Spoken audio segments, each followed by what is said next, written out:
Assalamualaikum warahmatullahi wabarakatuh. Selamat pagi anak-anak, bagaimana nih kabarnya kalian di sana? Ibu harap kalian tetap baik-baik saja dan tetap jaga kesehatan ya. Sebelumnya, perkenalkan nama Ibu Deni Trianti dari PPL Universitas Negeri Semarang. Pada kesempatan kali ini, Ibu akan menjelaskan mengenai materi unsur pembangun puisi. Baik, pada pertemuan kali ini Ibu akan menjelaskan mengenai unsur pembangun puisi. Mohon diperhatikan ya. Sebelumnya, Ibu akan menjelaskan mengenai pengertian dari puisi. Kalian itu tahu nggak sih apa yang dimaksud dengan puisi? Pasti kalian sering banget mendengar yang dimaksud dengan puisi. Jadi, puisi merupakan suatu karangan yang berisi pengungkapkan pikiran dan perasaan dengan mengutamakan keindahan kata-kata. Puisi bisa berisi pengungkapkan berbagai hal seperti kerinduan, kegelisahan, atau pengagungan kepada sang halik atau sang pencipta yang kamu ungkapkan dalam bahasa yang indah. Jadi puisi itu lebih memperhatikan ke dalam bentuk kata-katanya. Kemudian unsur pembangun puisi terdapat dua unsur, yaitu yang pertama unsur intrinsik dan unsur ekstrinsik. Unsur intrinsik terdapat dibagi menjadi dua, yaitu unsur batin dan unsur fisik. Unsur batin merupakan unsur pembangun puisi yang tidak tampak langsung dalam penulisan kata-katanya. Jadi bisa dikatakan tersirat. Kemudian unsur fisik adalah unsur pembangun puisi yang bersifat fisik atau nampak dalam bentuk susunan kata-katanya. Kemudian yang kedua yaitu unsur ekstrinsik. Unsur ekstrinsik merupakan unsur yang terdapat di luar karya sastra atau puisi. Unsur ekstrinsik ini memuat tiga hal, yaitu yang pertama seperti unsur biografi, unsur sosial, dan unsur nilai.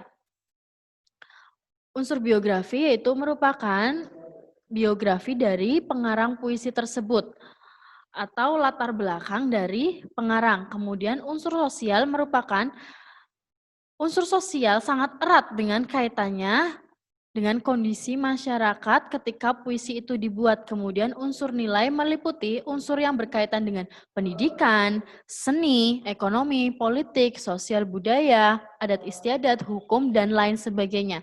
Nilai yang terkandung dalam puisi menjadi daya tarik tersendiri sehingga sangat mempengaruhi baik atau tidaknya sebuah puisi.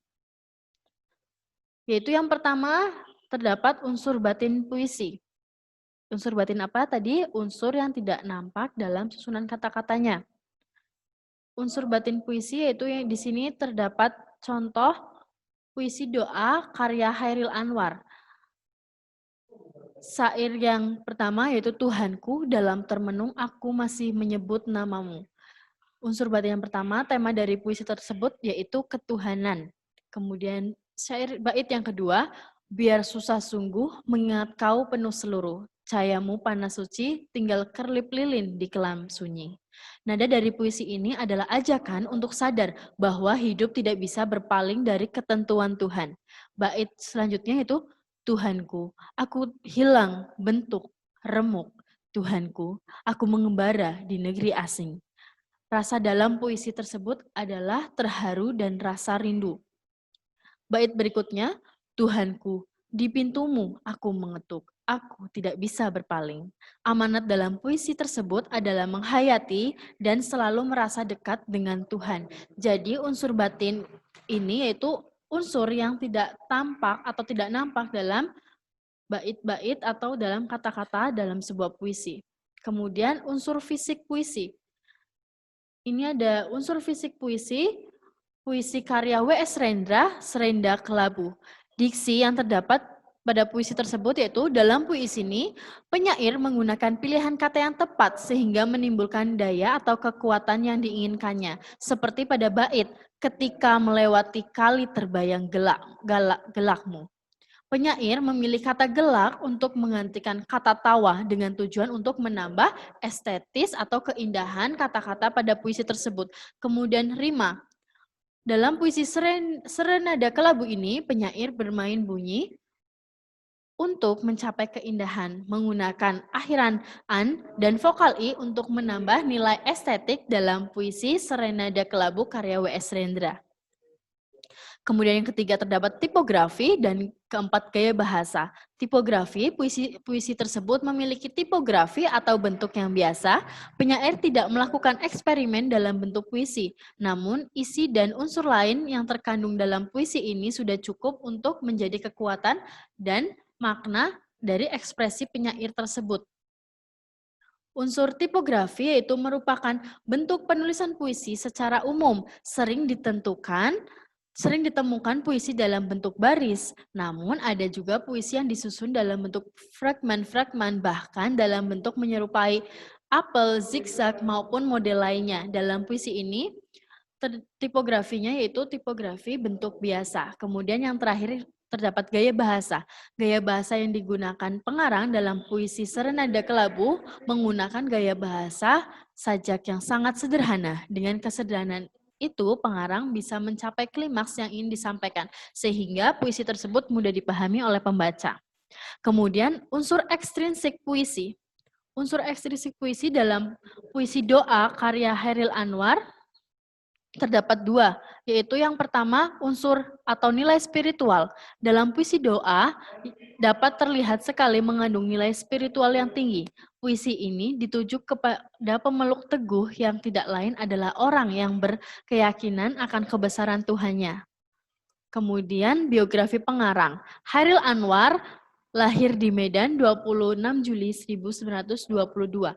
Jadi biografi pengarang yaitu merupakan latar belakang dari pengarang atau penulis puisi tersebut. Kemudian materi selanjutnya yaitu langkah menganalisis unsur pembangun dan kaidah kebahasaan puisi. Yang pertama terdapat bacalah puisi secara seksama, kemudian pahami kata atau kalimat yang ada dalam puisi tersebut.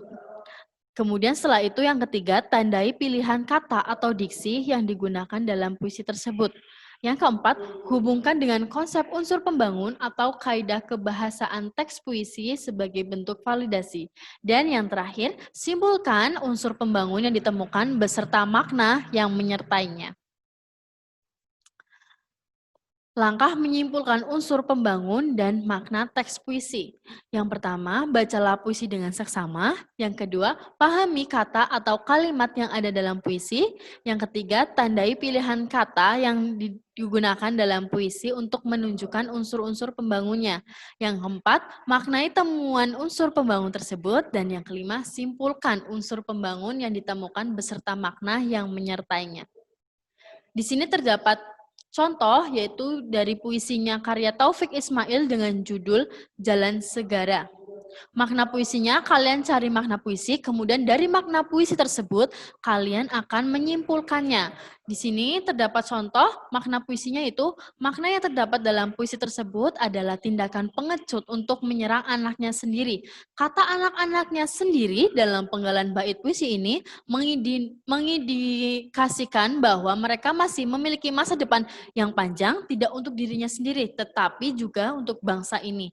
Jadi dari makna puisi tersebut kita akan menyimpulkan, dan di sini terdapat simpulan yaitu yang dapat diambil dari puisi tersebut adalah sikap pengecut para petinggi negeri dengan gampangnya menembakkan. Nah, di sini kalian bisa dibaca sendiri dari contoh puisi tersebut, kalian menyimpulkan maknanya, kemudian dari makna tersebut kalian akan menyimpulkan. Bisa dipahami? Ibu harap penjelasan Ibu dapat dipahami ya. Apabila terdapat pertanyaan atau hal yang kurang bisa dipahami, bisa didiskusikan melalui grup WhatsApp. Terima kasih. Baik, setelah pemaparan materi yang telah Ibu sampaikan, kalian diminta untuk membuka Google Classroom. Di dalam Google Classroom, Ibu telah mengirimkan media visual, media audiovisual ini berupa contoh pembacaan puisi. Kemudian Ibu telah mengirimkan juga salindia atau PowerPoint dari materi yang telah Ibu jelaskan. Dan yang terakhir Ibu telah mengirimkan LK atau lembar kerja. Ibu akan menjelaskan sedikit mengenai lembar kerja. Lembar kerja yang pertama yaitu kalian diminta untuk mencermati puisi dalam doaku karya Sapardi Djoko Damono dan tentukan unsur-unsur pembangun yang muncul pada puisi tersebut beserta bukti dan penjelasannya. Kemudian setelah kalian mengerjakan, kalian mengerjakannya di kertas folio dan mengirimkan foto jawaban tersebut ke grup WhatsApp. Kemudian lembar kerja kedua yaitu kalian diminta untuk menyimpulkan apa saja unsur pembangun yang terdapat dalam puisi pada suatu hari karya Sapardi Djoko Damono. Kalian mengerjakannya di kertas folio bergaris, kemudian kalian mengirimkan foto jawaban dari lembar kerja pertama dan lembar kerja kedua ke dalam grup WhatsApp.